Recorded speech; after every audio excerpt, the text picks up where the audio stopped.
Ahora bien, nosotros vamos a empezar el estudio sistemático con textos que son previos a Nebrija, es decir, textos del siglo XIII, siglo XIV, es decir, dentro de todo más cercanos a Nebrija. Pero ¿dónde podemos observar estas primeras manifestaciones de una lengua romance que ya no es el latín, de un ladino que ya no es el latín? Esto lo podemos ver en algunos textos que han quedado de siglos anteriores a estos siglos que le estoy mencionando, es decir, el siglo XII o XIII. Eh, hay en general suele decirse que hay unos textos muy importantes que son las glosas emilianenses y las glosas silenses, que son textos escritos en español o en un proto español o proto castellano, porque tampoco podemos decir que se trata de una lengua totalmente desarrollada, porque son simples anotaciones al lado, al margen de la página, en expresiones latinas que ya evidentemente el lector no entendía. Pero también tenemos otros textos que eh, hacen llevar ese origen de esta lengua a unos años un poco más antes, unos siglos, a veces hasta unos siglos más antes. Bueno, ahora ya para cerrar les voy a mostrar algunos ejemplos de este proto-romance en algunos textos que se han conservado hasta la actualidad.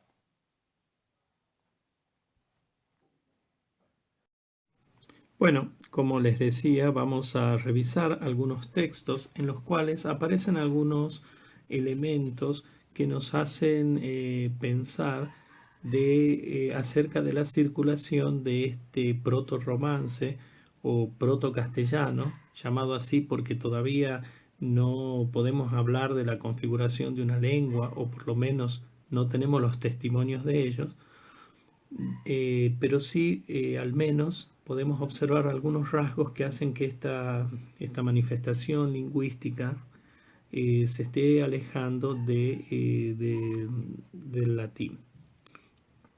Uno de los primeros recursos que tenemos para indagar sobre estos aspectos son los cartularios de Valpuesta.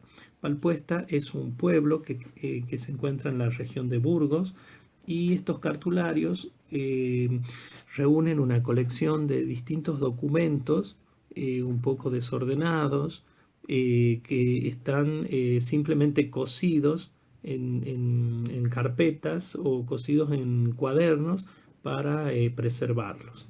Lo interesante de estos textos es que, si bien son textos que, como dije, no podemos considerar específicamente castellano, pero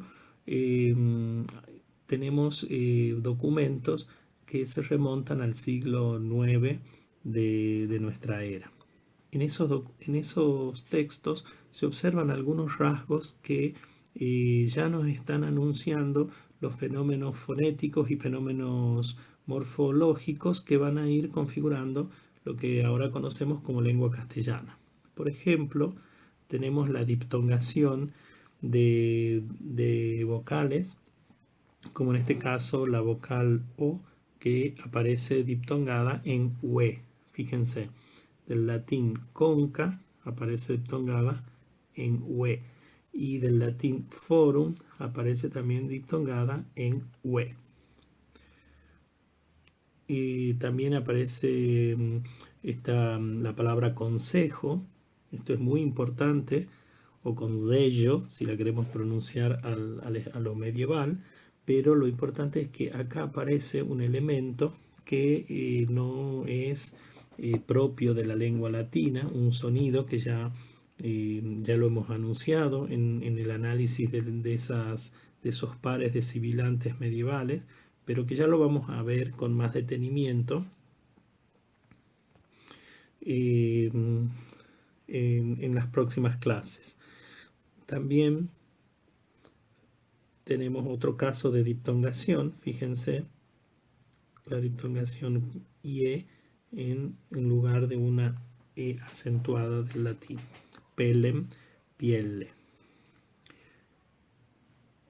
También otro rasgo que observamos, que ya lo vamos a sistematizar cuando veamos la parte de fonética histórica, es la sonorización de estas consonantes, la sonorización de esta consonante sorda. Entonces, veremos que aparece matera en lugar de matera con la dental sorda. A ver si tengo otro ejemplo. No, hasta ahí nomás. Para aproximarnos a estos textos. Otro texto que se considera muy importante porque lleva hace muchos, 1 o 2 siglos hacia atrás, la historia del castellano, es una pequeña anotación que hizo un monje en una lista, en un cuaderno, por decir así, donde iba anotando algunas entradas y salidas de mercadería, de mercancías al convento. Este texto se conoce así, Noticia de Quesos, porque es la forma, es la primera línea de esta anotación.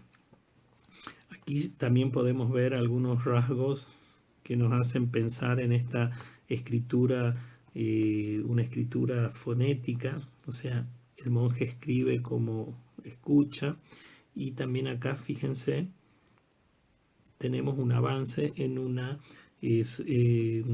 sonorización de una dental, ¿verdad? Porque esta corresponde a esa dental. Ya estos, como les digo, estos casos los vamos a ir viendo uno por uno en las próximas clases. Veamos ahora el ejemplo. Aquí tenemos, fíjense cómo esta anotación está hecha acá en un costado de un texto. Y acá en este otro fragmento les muestro un poco más ampliada. Fíjense la palabra nodicia, con una N muy parecida a una H. Fíjense la palabra quesos con la letra K, la S alta que ya vimos en otros casos. Esta es la S alta, ¿ven? Quesos. Fíjense, sería algo así como la K sería esa, la E sería esa, la S sería algo así como una R, una cosa así. Bueno, que explicit, es decir, que envió, que entregó el hermano Semeno. Acá está el nombre Semeno, fíjense.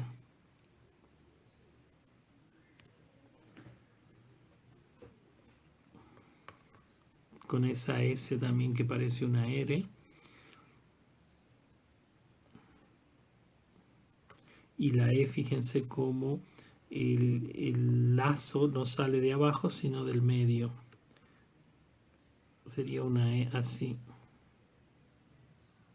Y de ahí se une con la N y así sucesivamente. Bueno, esto como para tener una idea de tipos de escritura y de textos que son siempre marginales, en los que aparece por primera vez algún indicio de esta lengua romance. También hay otras colecciones un poco más importantes y que durante muchos siglos fueron consideradas los primeros textos en castellano, que corresponden a las glosas emilianenses y a las glosas silenses. Las glosas son anotaciones que se hacían en textos escritos en latín, y esas anotaciones desarrollaban o explicaban el contenido de algunos conceptos o de algunas expresiones que no se entendían ya en la lectura. Estos textos son, o estas anotaciones corresponden al siglo X u 11, y son textos en castellano, pero también en el euskera. Fíjense, por ejemplo, en este ejemplo que hay acá, que les traje de una de las glosas emilianenses. Fíjense cómo esta expresión en ablativo se reemplaza por esta expresión con preposición. Esto es algo muy importante que ya lo vamos a sistematizar, cómo comienza a tener mucha importancia el uso de preposiciones para establecer algunas relaciones sintácticas. Y después, fíjense, acá está la palabra domino, cómo después evoluciona a dueño, que ya lo vamos a desarrollar en otra clase.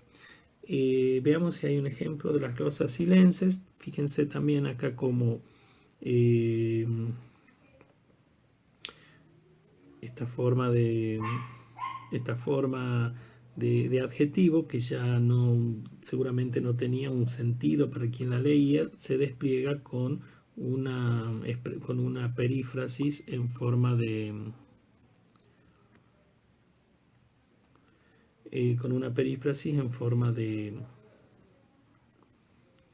una construcción de relativo, con el pronombre relativo.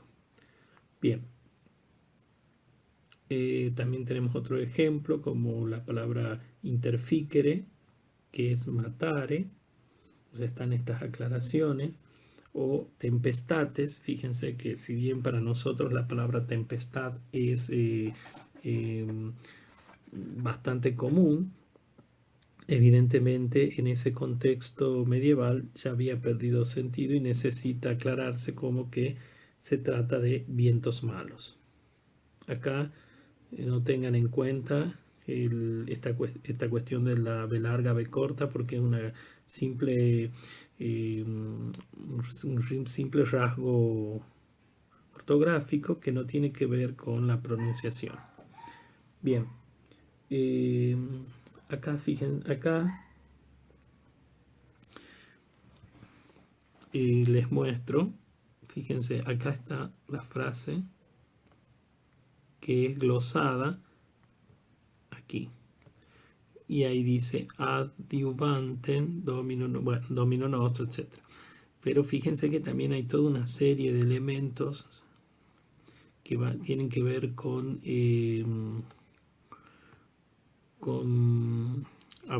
abreviaturas y cuestiones del formato de la escritura. Acá fíjense, hay más, ¿ven? Hay más anotaciones entre líneas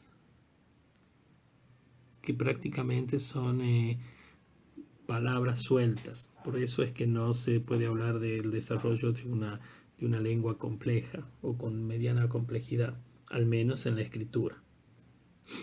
Otro caso importante o testimonio importante para estudiar este protorromance son las jarchas del siglo X y XI. ¿Qué son las jarchas? Las jarchas son composiciones breves, como si fuesen unas coplas, que rematan unos extensos poemas que están escritos en árabe clásico.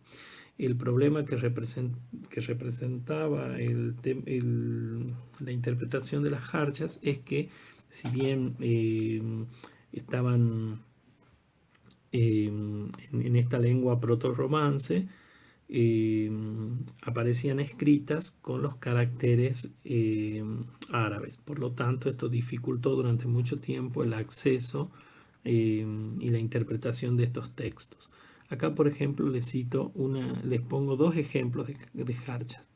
Acá tenemos una: tanta mare, Habib tanta mare, enfermaron huellos gallos et dolen tan male.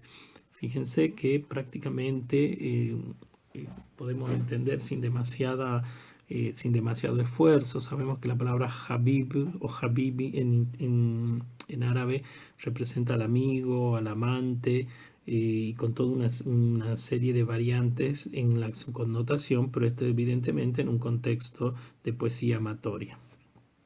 Todo lo demás, excepto esta palabra huellos, que son ojos, que que no presenta demasiada complejidad, aunque aparentemente suene extraño. Si ustedes piensan que habíamos visto en casos anteriores que la O acentuada diptongaba en UE, y ya vamos a ver que este grupo de lateral con I, o mejor dicho con iod, va a derivar en este sonido que se representa con esta letra. Tenemos muy claramente la palabra ojos.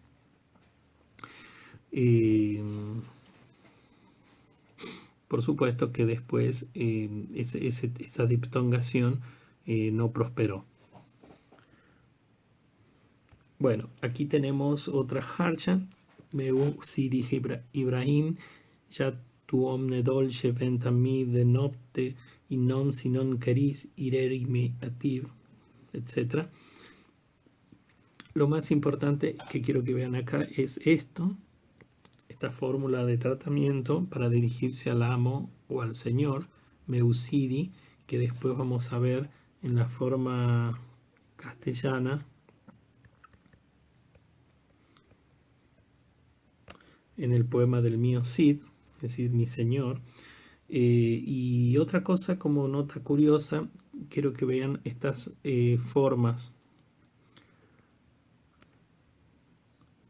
de pronombre personal, donde todavía tienen rastros de la forma latina, pero ya se construyen con la preposición. Este mi es de mi, y este tiv es de tibi. Bueno, mi, un proceso de analogía, porque la tercera persona es sibi, ¿verdad? Bien. Bueno, así hemos hecho un recorrido histórico rapidísimo para que ustedes puedan tener algunas nociones que luego pueden ampliar en los manuales y en los libros de historia de la lengua española. Entre esos les sugiero que un libro que dejamos en la biblioteca virtual, que es el libro de Rafael Lapesa.